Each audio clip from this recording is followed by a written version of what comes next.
Assalamualaikum warahmatullahi wabarakatuh. Ketika Aisyah bawa makanan, ternyata istri lain yang pintar masak ini juga datang bawa makanan. Apa yang dilakukan Aisyah? Ditampel, ngeblok HP. Dan apa yang dilakukan Nabi? Lagi-lagi Nabi tersenyum, ngomong sama sahabat, ibumu cemburu karena makanannya tidak lebih enak dari istri yang lain, tapi tetap dihukum. Nah, karena kamu menumpahkan makanan itu, masak lagi sebagai ganti. Jadi jangan katakan terus istri Nabi yang banyak terus gak tahu cemburu. Makanya kalau punya istri lebih dari satu, dia harus siap begitu. Wong siji ae dimunung wong siji kan dhewe sing ngono. Ibu sudah pernah nyontoh yang dilakukan oleh Khadijah. Bojone mulai kesel, diselimuti, jeti, tirahe diturutno ning pangkuane, dilurus-lurus. Ampun Bu. Alhamdulillah. Bisa sederhana.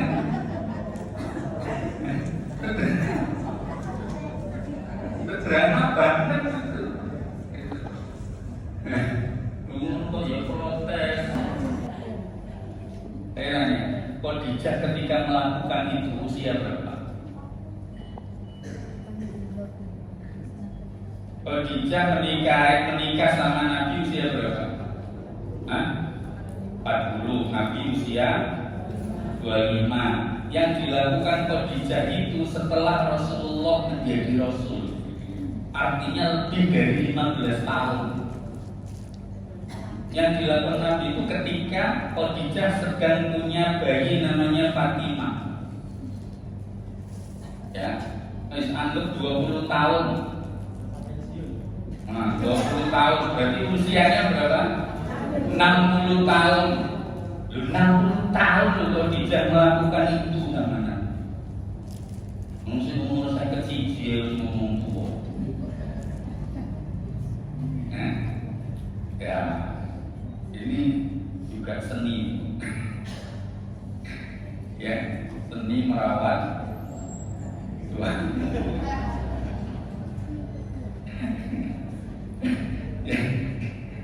Jadi ada lagi. Nah, ini saya lihat kan masih banyak yang muda-muda. Kalau Muhammadiyah punya ultum ibu-ibu itu siapa? Aisyah. Berarti mencontoh Aisyah. Aisyah apa yang dilakukan ketika mendengar Rasulullah SAW mau pulang dari peperangan? Apa yang dilakukan? Berani. Istri Nabi yang paling pandai merias diri itu Aisyah. Dilu mau nyontoh?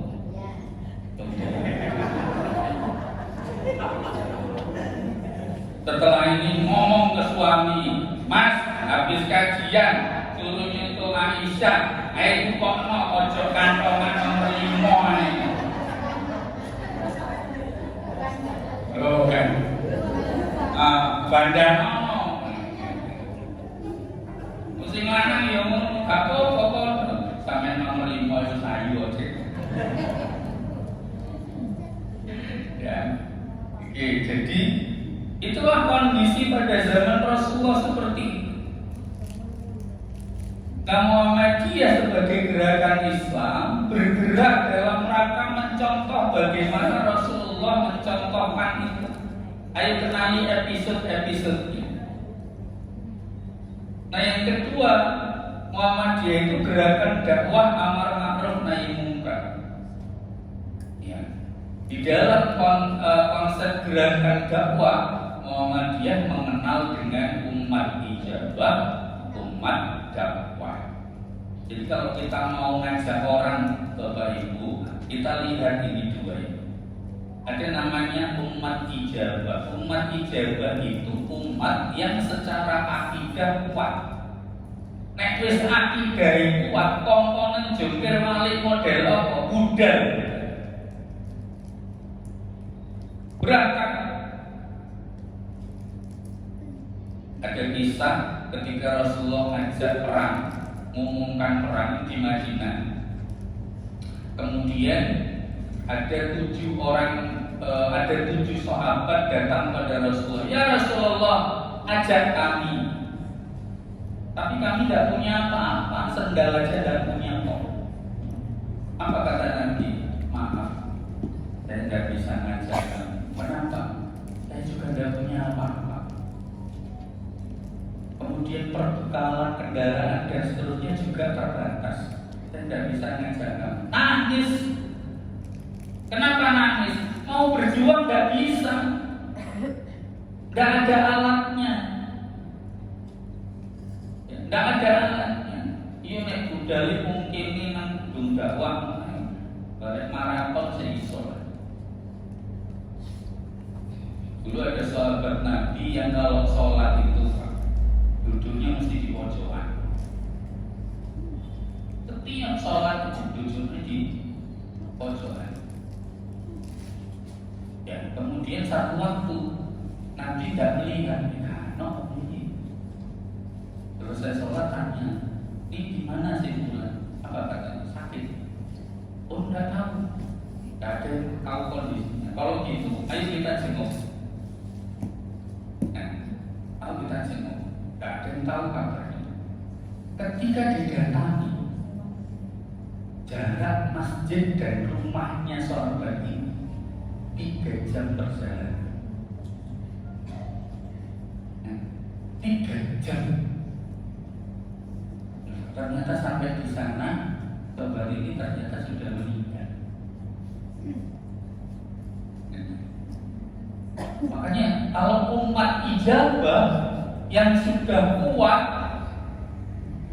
ya, kalau konsep Muhammadiyah itu begini, diajak kegiatan Muhammadiyah, komitmennya sudah kuat, integritasnya kuat, wis gak kapok, pokoknya judulnya sengene budal.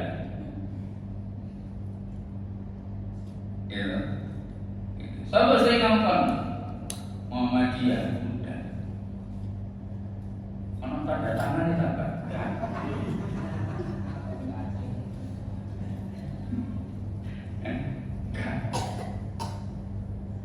Ya, saya dulu dididik dari mulai IPM. Masih ingat betul di sekolah itu waktu saya IPM tahun 90-an.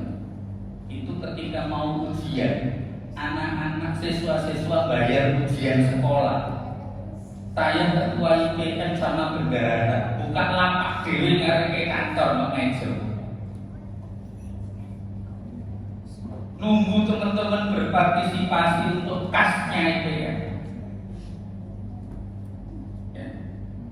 Begini, itu enak proposal kepala sekolah, ya, proposal, apa? Maka kalau tahu bagaimana susahnya dari awal, insya Allah terbantu.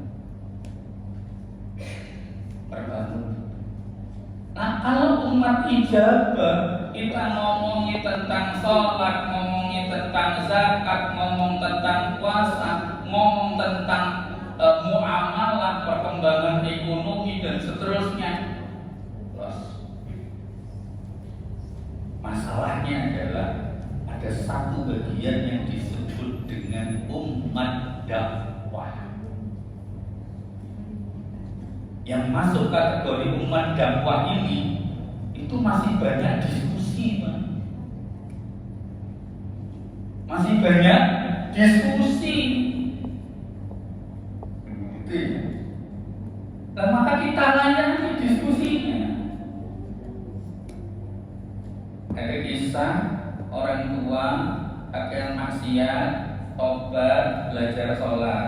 Kata ustadznya, nggih Bang, nanti jenengan saya ajari gerakannya. Ini gerakannya, ini doa-doanya. Tolong dihafalkan, seminggu lagi ke sini. Seminggu datang dibaca Al-Fatihah, dibaca. Kata ustadznya, Mbak, kok salah kabeh? Panjang pendeknya salah, akorizul hurufnya salah. Lebih dengan kalau bacanya salah ini malah dosa, Mbak. Kata si Mbak, saya ini tobat itu pengen di sepuluh, kok malah dosa piye? Ya wis nek ngono aku ora salat wae. Wong salat kok marahi dosa. Kelupas, gak jadi salat. Ketemu ustaz muda. Apa Mbak? Ilona, Mbak kali tobat kok salat malah dadi dosa iki. Yen pun monggo kula uruhi. Tagete napa? Tagete niki.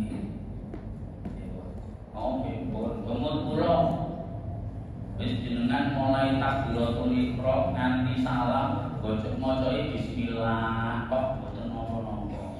Lho ngono iku ora dosa nang enggak.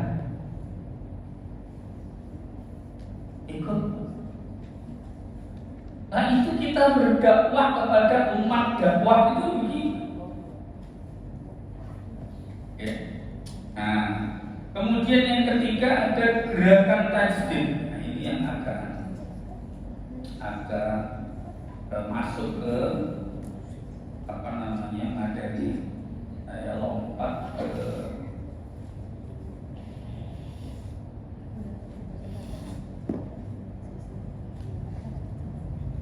ini ya.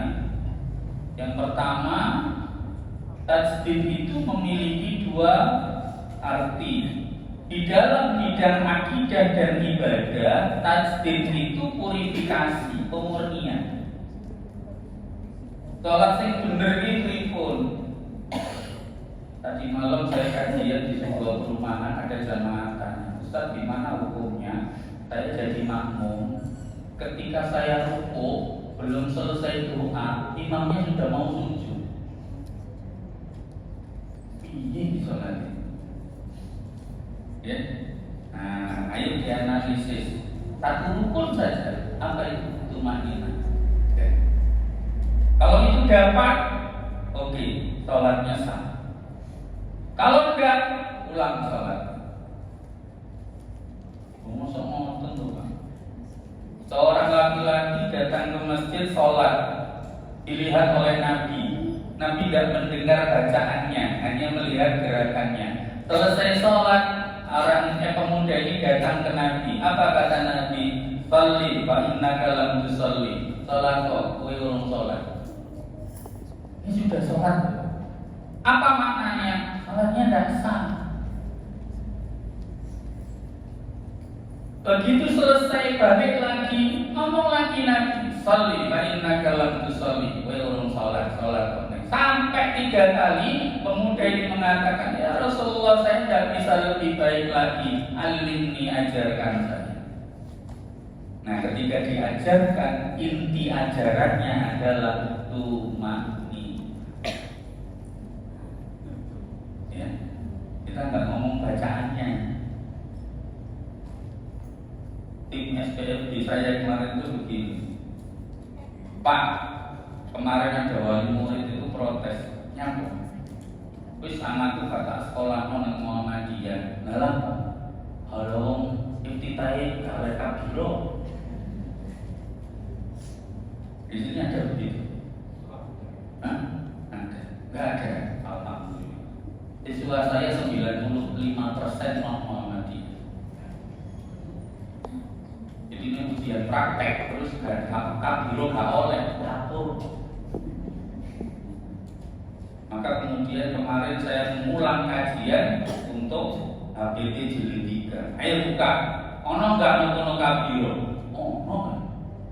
Ya wis, suruh ngapalkan kabiro yang ini. Ya. Apa meneh? Baune tahiyat at-tahiyatul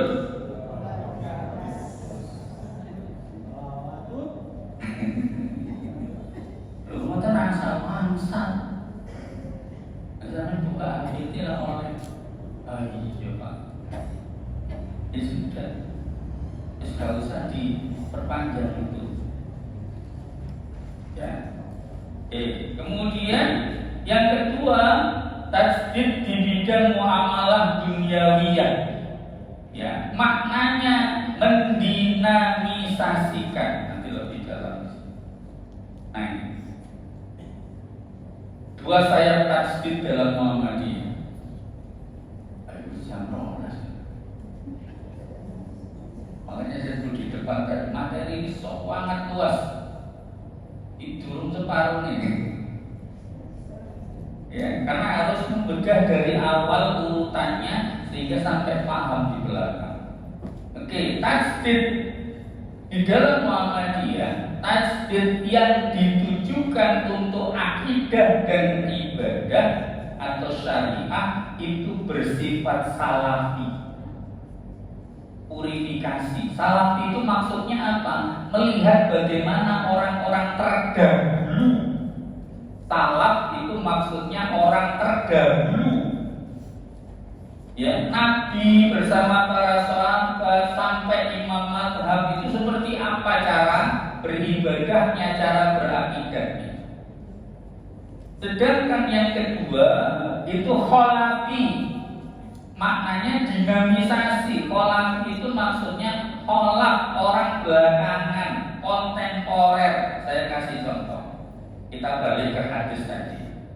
Tadi kalau disuruh melukis orang, terus binatang, ya, itu Muhammadiyah memandang pendekatan yang dipakai itu harus 3: bayani, burhani, irfani. 3 pendekatan ini harus dipakai. Kalau kita hanya pakai bayani saja, burhani saja, kita membaca tekstualnya saja, maka tidak ketemu esensinya. Kenapa tidak ketemu esensinya? Saya kasih contoh. Masih ingat kisahnya Nabi Ibrahim alaihissalam yang kemudian menghancurkan patung-patung itu? Ya, Nabi Ibrahim menghancurkan semua enggak? Enggak. Disisakan satu. Kenapa disisakan? Kenapa disisakan? Agar menjadi alat untuk mendidik umatnya. Artinya apa? Satu patung ini dijadikan sebagai media pendidikan. Ya. Nah, kalau kita ngomong patung itu harus hancur semua, mestinya Nabi Ibrahim menghancurkan semua. Enggak. Artinya apa? Ada hal-hal yang harus diketahui di belakangnya. Kalau bahasa agamanya ilat, penyebab. Apa sih kok ini? Kenapa sih kok ini begini? Maka bergantung kepada ilat. Kalau ilatnya, penyebabnya sudah tidak ada, maka hukum berubah. Itu ya. Lagi gambar manusia tidak boleh. Pertanyaannya sekarang nonton film kartun boleh tidak?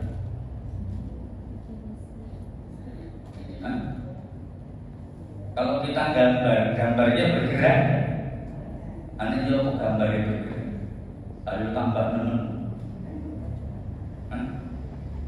Nah, itu kita harus melakukan dinamisasi. Kita melihat sekarang konteks kontemporernya seperti apa. Ya. Dulu sebelum ada internet, sebelum ada YouTube dan teman-temannya, saat keluarganya itu, ya, itu pas foto saja itu rame. Saya pernah dulu waktu mahasiswa dialog dengan teman-teman tarbiyah. Tarbiyah maksudnya kelompok tarbiyah, bukan fakultas tarbiyah. Kelompok tarbiyah. Mereka mengatakan bahwa semua produk-produk yang dihasilkan dari pemerintahan kafir haram.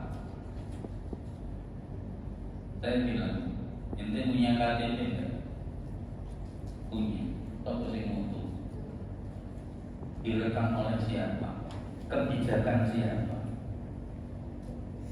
Terus kalau ente nikah, datang ke kaum Anda. Iya. Nah itu produknya pemerintah kita sekarang. Kalau ente mengatakan produk itu kafir, gak usah ke KUA, gak usah bikin KTP.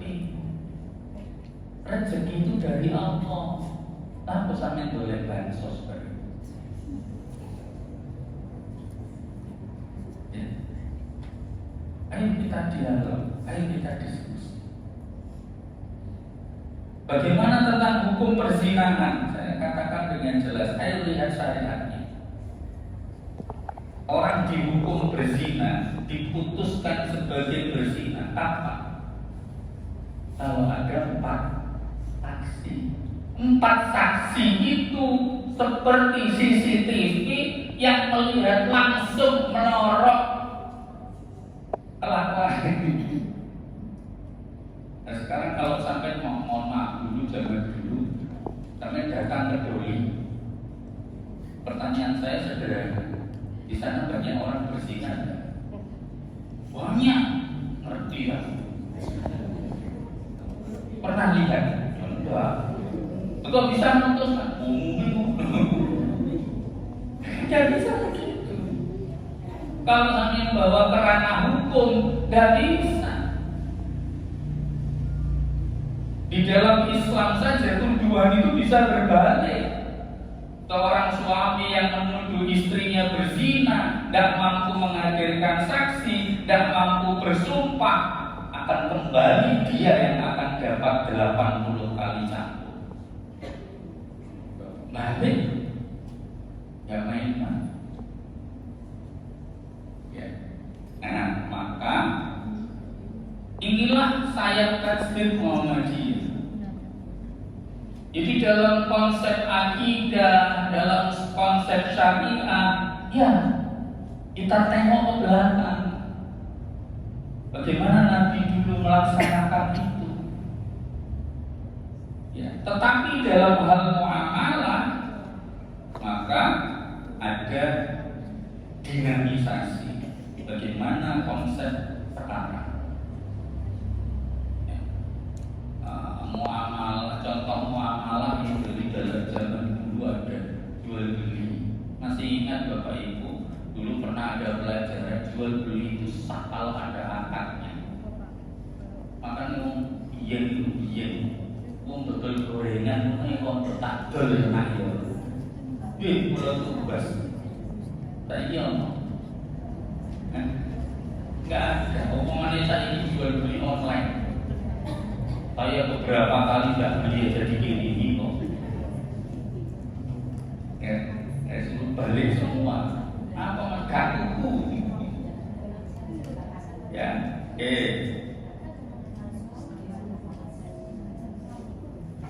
tauhid dalam Allah, kepada Allah dalam Muhammadiyah, imanu billahi azza wa jalla. Yajibu alaina an tu'mina billahi.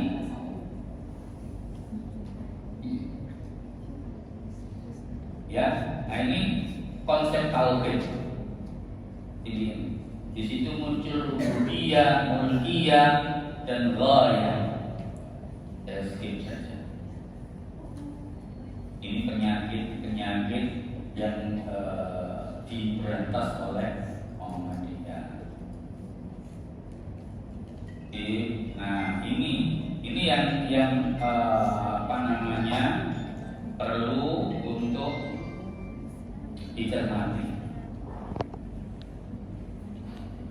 Menjawab pertanyaan ini, Bapak Ibu, dulu mana agama sama budaya?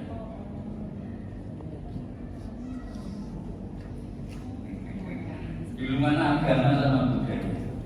Budaya yang dijadikan agama atau agama yang menjadi budaya? Ini penting.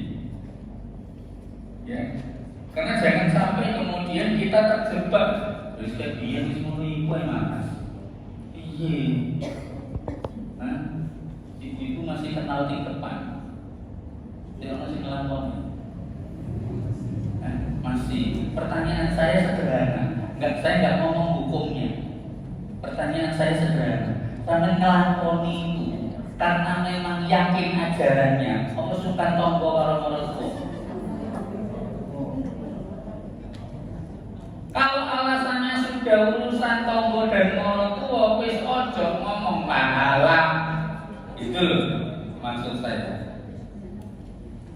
Ya, udah jelas itu, nggak ada apa-apanya. Ya, tinggal jadinya ya itu. Beda kalau kita sekarang ngomong hukum. Kalau mau ngomong hukum nggak usah dibahas dulu tingkatannya. Apa yang dibahas? Kalau anak lahir itu nanti melakukan apa sih? Itu aja. Ya. Karena pernah ada jamaah tanya, Ustaz, uang saya tinggal 3 juta, terus mau lahiran. Alhamdulillah saya punya BPJS sehingga melahirkan bayar. Nah ini saya sudah usia 7 bulan. Apa yang harus saya lakukan? Ayo direkap dulu. Ono 7 bulanan, ono perocotan, ono apa mana? Di apa? Akikoan, terus modul lemah, rekapan kabeh sih. Bareng terus hitungan cukup enggak? Cukup. Nek gak cukup, sekarang urutannya dibikin prioritas. Nah, prioritasnya tinggi. Nah itu juga proses dakwah. Jadi nek takoki maratuwa gak cukup mah. Nek sampeyan dolo sapi siji cukup kaya ya. Terus saya bersama istri 7 bersaudara. Satu-satunya nikahan yang nggak pakai kuadi itu saya. Karena ditanya sama mertua, konsol gawe kuadi orang lain. Boten Bu, pembahasan sapi mawon. Terus digawinya kok itu kena jadi sapi. Oh iya, wis nek ngono karepmu. Ya. Nah, dinul Islam itu disusun atas 3 komponen. Yang pertama adalah komponen batiniah, ya, itu esensi dari ketauhidan. Yang kedua simbolik, bentuk ibadah yang berupa ritual. Yang ketiga muamalah, ekspresi diri. Contoh sederhananya begini, sholat itu mengandung aspek batiniah, ya. Aspek batin. Nah, Bapak Ibu nek sholat, kuwi batine melu ora. Ya. Yang kedua, dari curahan batin itu kemudian kita munculkan dalam bentuk simbolisasi gerakan, muncullah namanya ritual sholat, ya. Ritual sholat dari mulai takbiratul ihram sampai salam. Kenapa kok dimulai takbiratul ihram sampai salam? Karena secara ibadah syariah itulah tuntunannya. Artinya bahasan syariat tidak boleh diotak-atik. Yang boleh yang mana? Muamalah. Muamalah. Sapa wong sing bangun masjid, man bana masjidan. Ya toh? Allah bangunkan baginya istana di surga. Itu keyakinan batiniah. Kemudian disimbolisasi terbangunlah sebuah masjid. Pertanyaannya adalah, ada tidak ketentuan masjid onggone piro? Kubai kaya apa? Ana bae apa enggak, warnane apa enggak. Disitulah wilayah ekspresi kita yang kemudian disebut dengan budaya. Sehingga masjid di sini akan beda dengan masjid di Cina, akan beda dengan di Saudi, akan beda dengan di Turki dan lain-lain. Ya. Nah, karenanya sumber dari budaya sesungguhnya adalah keyakinan. Ya, keyakinan. Bahkan orang-orang di suku pedalaman Busan saja, mereka mengekspresikan keyakinannya. Gitu? Muncul ibadah dengan tarian, ya, mengekspresikan keyakinan, mengekspresikan keindahan itu dilakukan di banyak tempat. Indonesia, di Sumatera muncul tari saman. Ya, Bapak Ibu pernah tidak meneliti apa perbedaan tarian dari Sabang sampai Merauke? Pernah. Saya pernah melakukan ini sama teman-teman. Yang saya temukan adalah semakin ke timur semakin terbuka. Pakaian ini.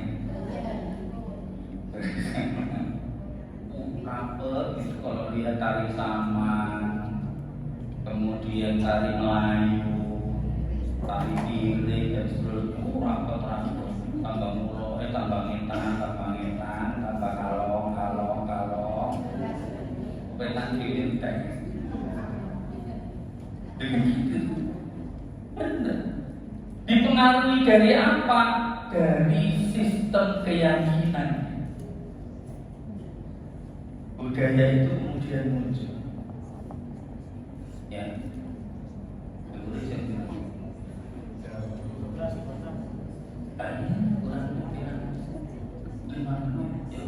Masuk ke Gresik. Bagaimana Gresik? Gresik kita melihat Sunan Giri. Luar biasa. Sunan Giri itu sebenarnya dikenal sebagai wali putih. Satu di antara wali putih yang menolak wayang. Ya, tapi yang namanya Wali Songo itu tim. Sehingga muncullah seperti sekarang. Tarik lagi. Pernah dengar? Pernah dengar pusaka Kolomunyo? Apa itu? Maksud tombak keris nundi.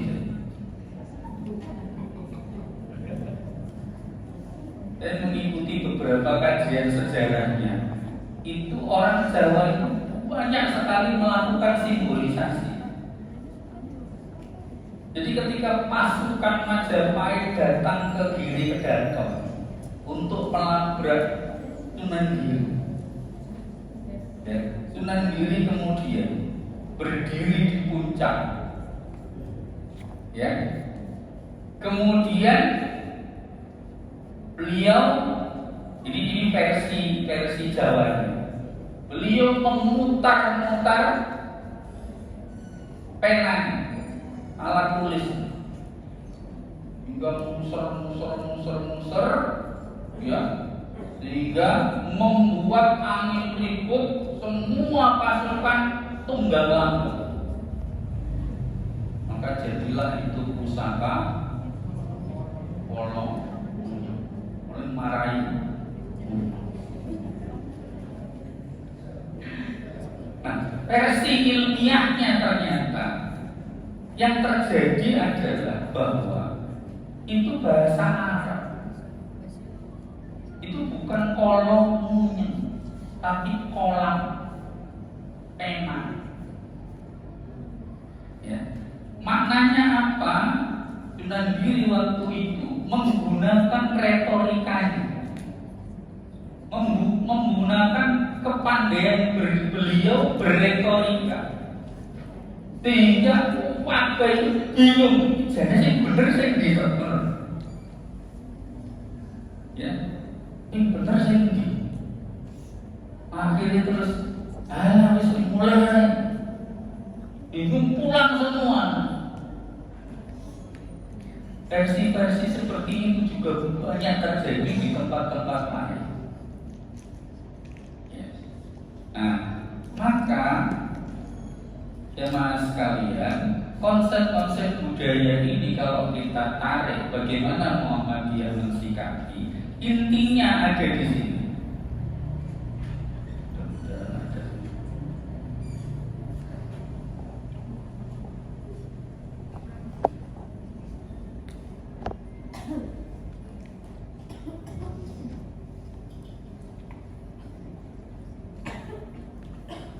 Ini sedekah bumi ini disebut salah satu yang menyimpang.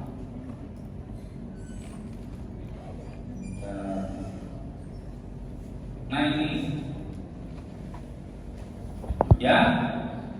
ini karakteristik budaya yang diapresiasi oleh Muhammadiyah. Satu, apa batasannya? Sesuai dengan nilai Islam dan tidak bertentangan dengan Quran dan Sunnah.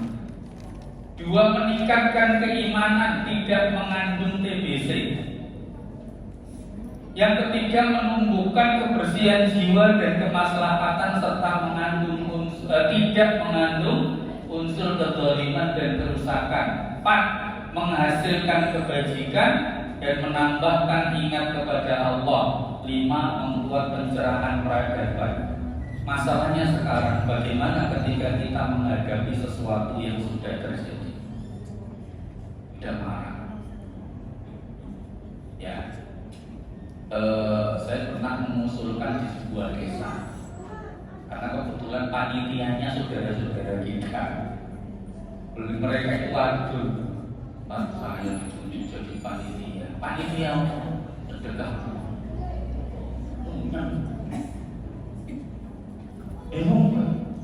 Masuk masjid dimusuhi jamaah, nolak jadian, dia berangkat desa. Akhirnya saya tulis di saudara, kegiatannya lakukan, judulnya rubah, dirubah jadi apa? Pesta rakyat. Unsur-unsur yang tadi terlihat menyimpang bikin smooth, sehalus mungkin, sehingga menampilkan judul bahwa ini budaya bukan keyakinan. Aduh ya konsep ayo dikonsep secara halus. Apa yang kita tawarkan ke warga? Masya Allah, akhirnya didukung warga banyak. Ya Allah, anggar RT oleh setan. Ini konsepnya kalau Tegal Desa ini tidak boleh. Setannya hanya sekian, bayarnya sekian. Nah itu kita rompak. Bikin pesta rakyat, setan nggak bayar. Ya, bikin konsep yang menarik, yang bisa kita tawarkan ke perusahaan, ke instansi yang alhamdulillah sukses. Jadilah pesta rakyat bukan kegiatan. Ya, mari. Ya, terima kasih. Mohon maaf jemaah sekalian. Barangkali ada kata yang kasar, yang tidak menyenangkan. Mohon maaf. Karena memang saya orangnya kasar, bukan makhluk halus. Mudah-mudahan dimaafkan. Terima kasih. Assalamualaikum warahmatullahi wabarakatuh.